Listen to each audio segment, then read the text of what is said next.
Welcome to this University of Idaho extension video on dairy manure application using a drag hose and subsurface injection system. Subsurface injection of liquid and slurried manures has been used for many years in Europe and in eastern and midwestern states in the U.S. This video shows the basics of the injection system using a drag hose as the manure transport system. The video also shows results from research conducted by the University of Idaho as we demonstrated the applicability of the system to the semi-arid western United States climate and farming environment.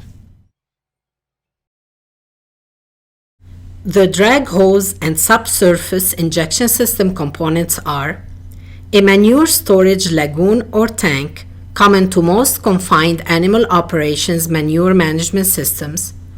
Proper to the drag hose system we have mixing pumps and impellers, which might include floating pumps and shore-based devices, a sludge and lagoon wastewater pump, a drag hose, and an injection system.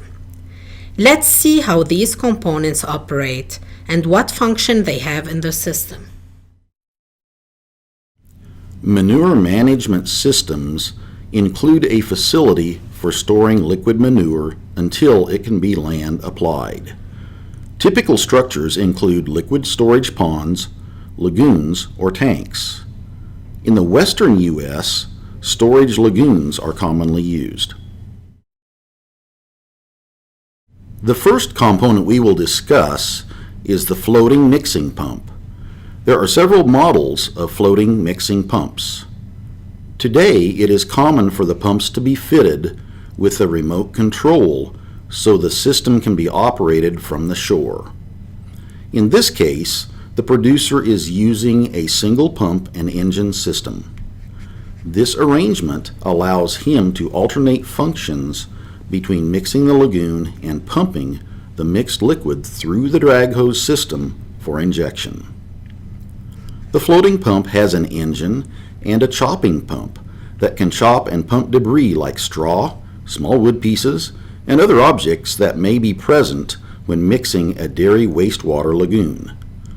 The system has a series of nozzles that can be redirected in several directions, using either the remote control or controls on board the float. These multi-directional nozzles allow the floating pump to travel through the lagoon, be positioned wherever the producer wants it, and mix the lagoon sludge and water previous to injection. In general, after mixing, this producer returns the float to shore for easy access during pumping operations. Systems with one pump and engine need to stop mixing while pumping. Floats can be fitted with a set of two engines and pumps, allowing mixing and pumping at the same time. However, this configuration considerably increases the cost of the equipment.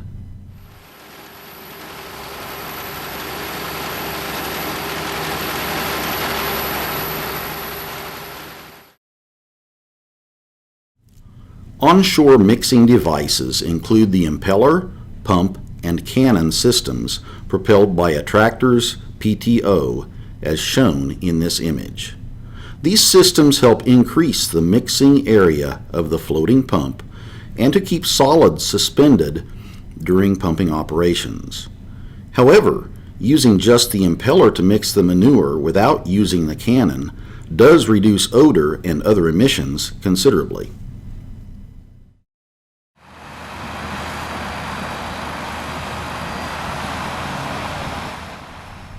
As we mentioned, pumping can be achieved either by using the mixing pump or by having a second pump dedicated to pumping to the fields.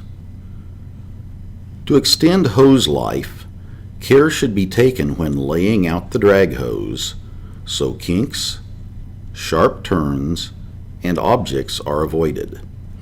Do not stand close to the hose when it is pressurized to avoid potential injury due to hose rupture or repositioning during pressurization.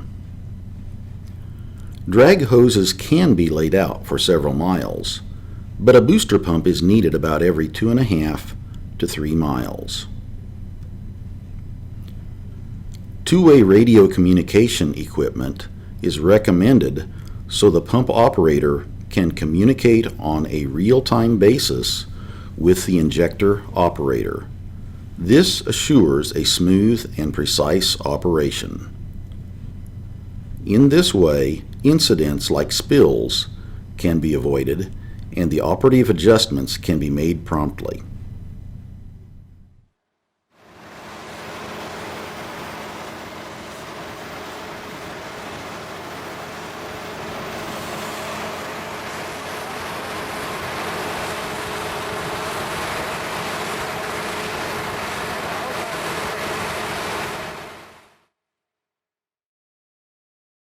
We asked the dairy producer and his farmer contractor to explain what they do when operating with low temperatures and when night freezing is a problem, as well as how they manage the drag hose on the field and how they change field sections.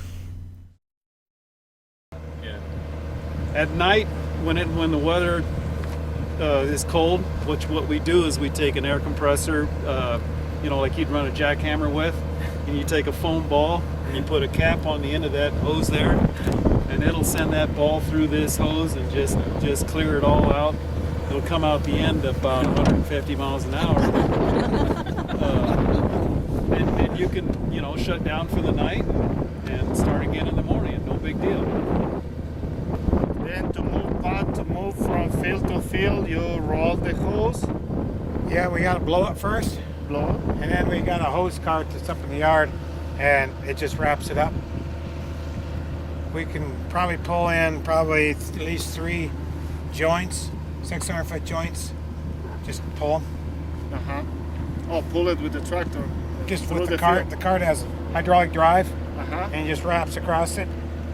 Okay. And then we just take and go.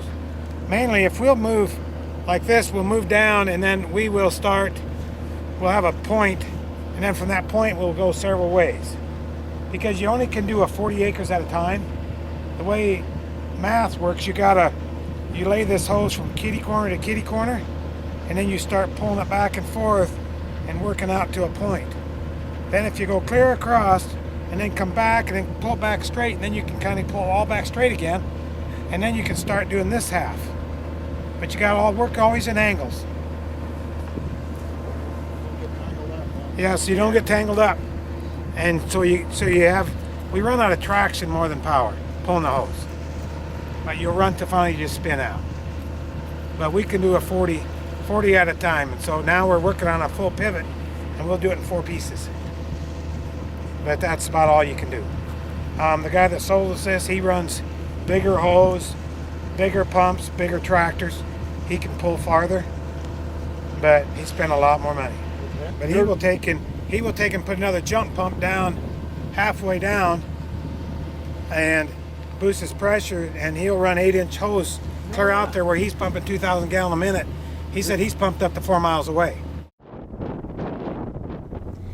After learning how to extend and move the hose between different sections of the field, the operation is relatively fast and easy to perform with trained operators.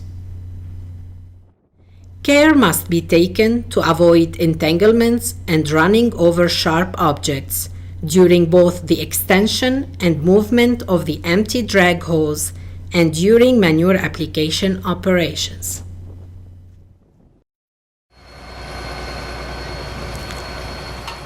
Tractor speed and gallons per minute pumped will determine the injection rate. Here you can see the difference between injection with the shank down and application with the shank up. We use this as a demonstration for comparison between the injection system and the broadcast system. During normal operations, the shank is lifted only during turns to reverse course.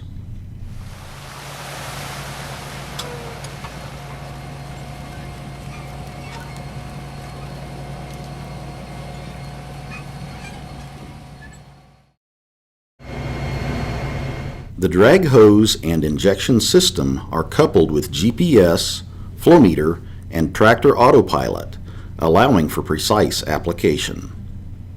The operator is aware at any time of the rate of liquid application and how precise the application is to avoid gaps or double application at each pass.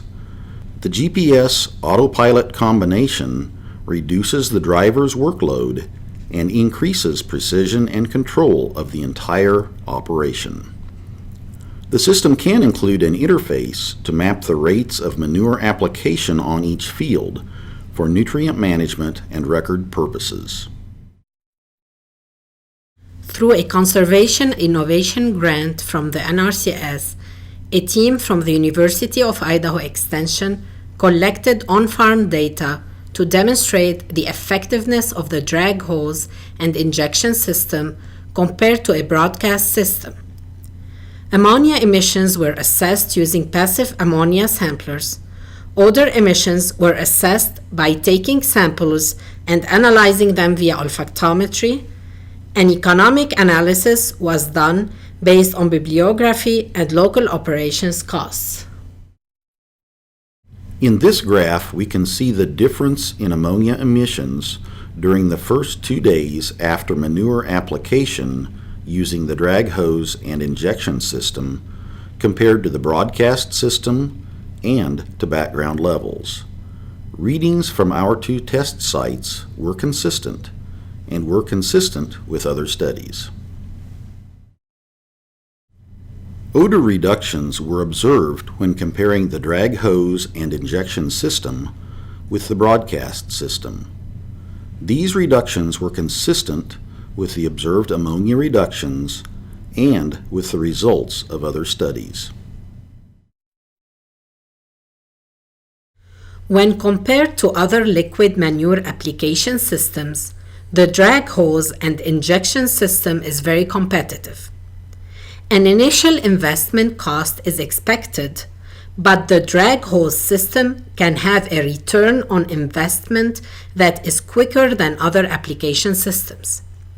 This analysis does not include the additional benefits that drag hose and injection systems have, like lower nitrogen losses, keeping the nitrogen in the soil, odor and runoff reduction, and other benefits such as better neighbors and community relationship, and reduced risks of fines due to complaints or runoff events.